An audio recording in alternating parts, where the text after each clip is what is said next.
bienvenidos a 10 mitos sobre la crianza respetuosa. Pero antes de comenzar, no olvides suscribirte, darle manita arriba y comentarme. ¿Has leído sobre ella? ¿Qué opinas de ella? Te voy a estar leyendo. Ahora sí, acompáñame a enlistarlas.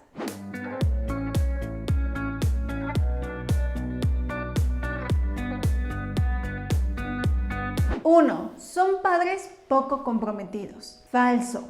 Recordemos que la crianza respetuosa lleva un proceso detrás. No solo se trata de decir voy a ser un papá que voy a tener la calma, que voy a abrazar a mi hijo, que no le voy a pegar. Eso es lo que muchas veces entendemos. Pero hoy en día es informarnos qué implica la crianza respetuosa y tomar responsabilidad si es que estamos decididos y comprometidos a llevarla a cabo. Yo considero que no son papás que les dé igual cómo crezcan sus hijos. Creo que son papás que buscan hacerlo diferente para que sus hijos no vivan circunstancias similares a las que a ellos les tocó vivir. 2.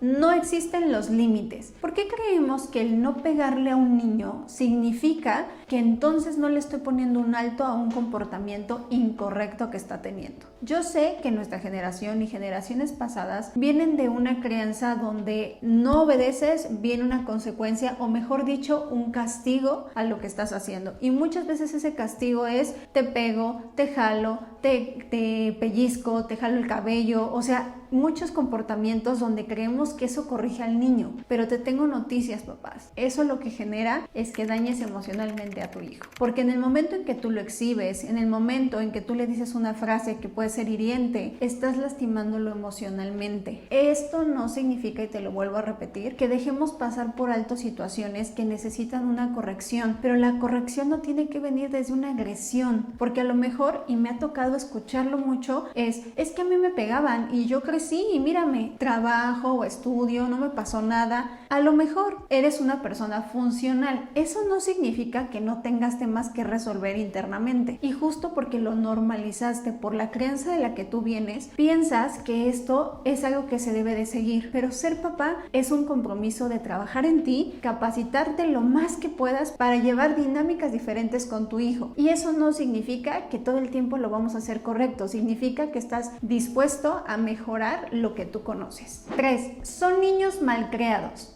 Falso. Volvemos a algo similar que te dije en el punto anterior. El que no los lastimemos o les demos una gritoniza delante de la gente no significa que no vamos a corregir la acción. Recordemos que la crianza respetuosa es trabajar con tu hijo a un mejor manejo de emociones, a escuchar que no todo se puede, pero no desde una manera agresiva, sino desde una manera donde lo ayudo a que comprenda que lo que está haciendo no es correcto y le doy alternativas que yo como adulto considero que son las mejores. Me ha tocado ver muchos papás que confunden esta crianza respetuosa con el hecho de es que el niño decide todo lo que pasa. Si el niño está en los sillones brincando, la mamá o el papá solo lo ven y le dicen bájate por favor, bájate por favor. Y piensan que eso es la crianza respetuosa y eso no es para nada cerca de lo que significa este verdadero concepto. La crianza respetuosa, por ejemplo, en este mismo punto es donde el papá se acerca con el hijo, baja al hijo del sillón y justo le da una opción. ¿Y cuál es la opción? ¿Quieres brincar? Puedes brincar de este lado. Porque aquí te puedes lastimar. En el sillón no se brinca. ¿Por qué? Porque ahí marco mi límite, pero al mismo tiempo le estoy dando una opción al niño. Esto no significa que el niño no va a llorar. Esto no significa que al niño le va a gustar, pero sí voy a ser el adulto que acompaña esa emoción. Y esa es la diferencia con lo que muchas veces creemos que la crianza respetuosa lo que hace es educar a los hijos de una manera que no respete los límites. 4. Los cambios son inmediatos.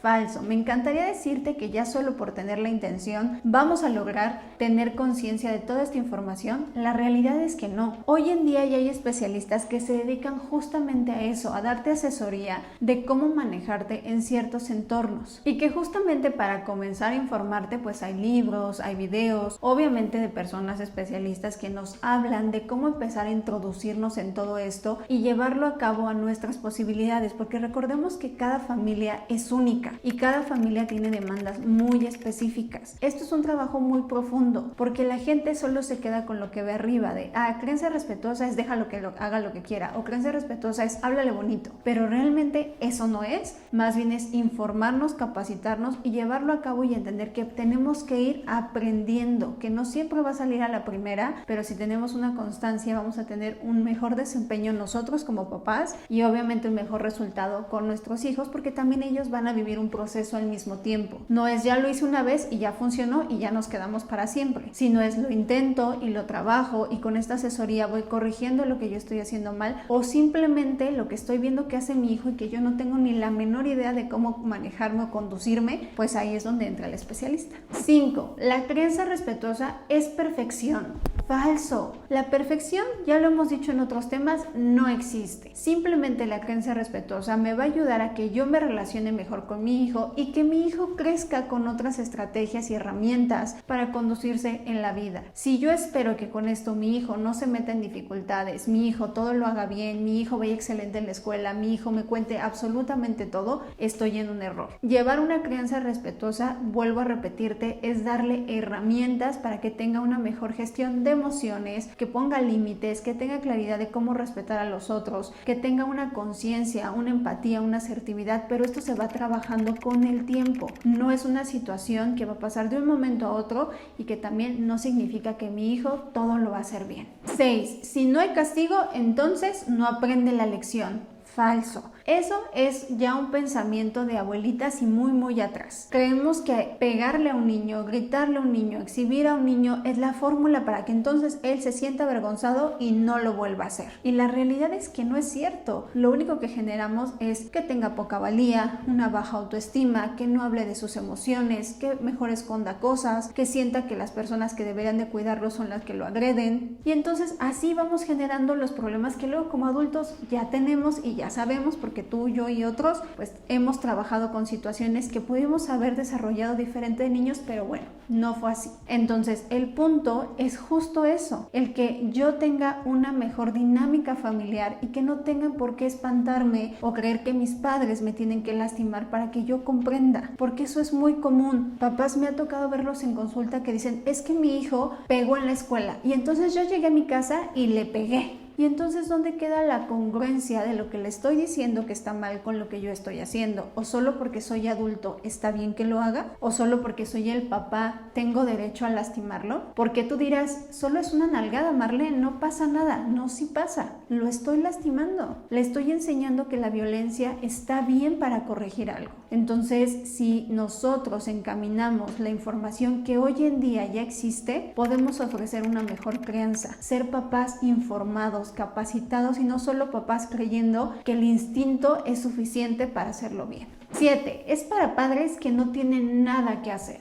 Bueno fuera, porque como te lo dije en un punto anterior, esto es capacitarte. Todos tenemos algo que hacer, trabajo, ya sea que eres ama de casa y igual tienes responsabilidades en casa muy importantes. Todos tenemos algo que hacer. Entonces, creer que solamente es para los papás que tienen dinero, para los que tienen tiempo, o simplemente porque están aburridos lo incorporan, o porque es una moda, es un error. Si nosotros estamos conscientes de lo que implica ser papá, tenemos que ser conscientes de que tengo que trabajar en mis carencias y gestionarlo de una manera diferente. No todo lo que yo normalicé está bien, no todo lo que aprendí en mi historia es correcto. Tengo que cuestionarme mucho de lo que yo viví en mi crianza para que yo pueda ofrecer algo distinto, no solo decir, es que así me enseñaron, es que así me dijeron mis papás, es que así lo hacían mis abuelos, porque honestamente esa postura puede ser muy cómoda y decir, es que es lo que yo tengo y así soy y bueno, pues lo repliqué. Entonces, esto nos llevaría a lo que hemos hablado en otros videos. Antes de ser papá, es muy importante cuestionarte si estás dispuesto a hacer este trabajo en ti, porque ser papá hoy en día tenemos más información de que no solo debería de ser un porque puedo físicamente debo de hacerlo. Y ojo, aquí excluyo muchas situaciones que son embarazos que se dieron de una forma no deseada, embarazos que se dieron por una situación compleja. Estoy hablando de cuando tú de verdad anhelas ser papá. Y justo ahí es cuando tienes que cuestionarte si estás dispuesto a entrarle en todo esto o realmente qué es lo que puedes ofrecer. 8. Son niños que no se adaptan a la sociedad. Y bueno, pues este es el pensamiento que existe. Son niños que caen mal, son niños que, son insoportables, son niños que no van a ser bien recibidos en los grupos. Y la realidad es que no. Vuelvo a repetirte, se confunde mucho el respeto con el hecho de ser permisivo. Creemos que los hijos que se les deja hacer todo, esa es crianza respetuosa. No es cierto. No lo es. Esos son padres que probablemente sí sean papás permisivos. La crianza respetuosa no se ve como haz lo que quieras y yo te veo desde aquí, porque evidentemente entonces ahí no estamos haciendo una crianza consciente. Pero un niño que está bien trabajado desde casa va a integrarse de una manera diferente. Claro, vas a ver una diferencia probablemente en cómo se expresa, en cómo habla de sus emociones, en cómo marca ciertos límites de acuerdo a su edad, pero eso no significa que el niño va a hacer todo lo que quiera y que son niños inadaptados, porque entonces no estaríamos aplicándolo en las crianzas de hoy en día, no estaríamos hablando tanto de esta información, no existirían libros, evidencias que nos hablen de que esto es un beneficio al menor. 9. Una nalgada a tiempo soluciona grandes problemas. Yo te diría, una nalgada en cierto momento genera grandes problemas, porque el hecho de que tu papá, que eres el cuidador número 1, no le estés dando un ambiente al niño donde se sienta seguro, ya estás generándole un conflicto. Porque si tú, que eres el que más lo ama, el que lo cuida, el que lo deseó, le haces eso, evidentemente el niño dice, ¿qué me espera en la vida? Si esta persona que es la que más me ama y debería de cuidarme es la que me lastima, ¿qué va a pasar? Y yo sé que tú dirás, Marlene, es que solo es una nalgada, lo estás exagerando mucho. La realidad es que no. La violencia nunca va a ser un tema de exageración. Una nalgada, una cachetada, un jalón de cabellos, un pellizco, un grito, una amenaza, un chantaje, cualquier cosa que me lastime emocionalmente va a marcar mi vida y el cómo me relaciono con otros. Así como creemos que la famosa crianza respetuosa, el que no le diga nada a mi hijo, va a ser un niño malcriado y insoportable, el que tú no le des herramientas a tu hijo y lo lastimes físicamente, lo que va a hacer es que no sepa cómo relacionarse y que cuando alguien afuera lo lastime, lo tenga tan normalizado que no sepa poner un límite a tiempo. 10. La crianza respetuosa no es realista. ¿Por qué no lo es? ¿Solo porque no venimos de ella? ¿Solo porque no está normalizado? ¿Qué es realista? ¿Quedarme con lo que sé? ¿No cuestionarme lo que yo viví? ¿Realmente por qué no es realista? Porque nos venden, según mucha gente dice, un mundo de fantasía, donde los padres son amorosos y dedicados con el niño y lo cuidan y lo aman. Y entonces eso, ¿cómo va a ser eso? Si un niño no aprende así, ¿dónde dice eso? ¿Dónde dice que tengo que lastimarlo físicamente para que mi hijo entienda? ¿Dónde dice que si le pego voy a obtener un mejor resultado? ¿Dónde dice eso? Porque más bien esas son creencias que nosotros hemos arraigado. Y te invito como papá solo a que te lo cuestiones. Este punto no es para entrar en un debate de quién está mejor, peor. Simplemente cuestiónatelo. Cuestiónate qué le estoy enseñando a mi hijo, porque el problema, y siempre se lo digo así a mis pacientes, el problema no es hoy que tiene 4, 5, 7 años. El problema va a ser cuando sea un joven, cuando acepte cosas que no están bien, cuando haga cosas que no están bien, cuando ya un golpe a tiempo no te funcione. ¿Qué vas a hacer? ¿Cuál va a ser el siguiente punto? Donde ya una nalgada o un jalón de cabellos no sea suficiente. ¿Qué vas a hacer? Porque a veces no pensamos en el futuro y no nos damos cuenta que tal vez lo que estamos haciendo no es el mejor camino. Y es donde tenemos solo que cuestionarnos. No estoy diciendo que lleves o no lleves la crianza respetuosa, esa es una decisión muy personal, pero sí creo que por lo menos cuestiónate lo que hoy haces, porque nuestros hijos sí son en parte el resultado de lo que nosotros hoy estamos eligiendo para ellos cuando son niños. Claro, cuando son adultos ya es su responsabilidad corregirlo, pero mientras son niños nosotros decidimos en qué entorno se va a desenvolver. Así que quiero cerrar invitándote solo a que te cuestiones, a que tú mismo investigues, a que no te quedes con lo que ves en internet, porque muchas veces ahí es donde se crean los malos entendidos y relacionamos conceptos que no tienen nada que ver. Así que cuéntame en los comentarios si tú lo estás llevando a cabo, cómo te ha ido, y si no, también compárteme por qué crees que no es un buen camino. Te voy a estar leyendo, te mando muchos besos y nos vemos en la próxima.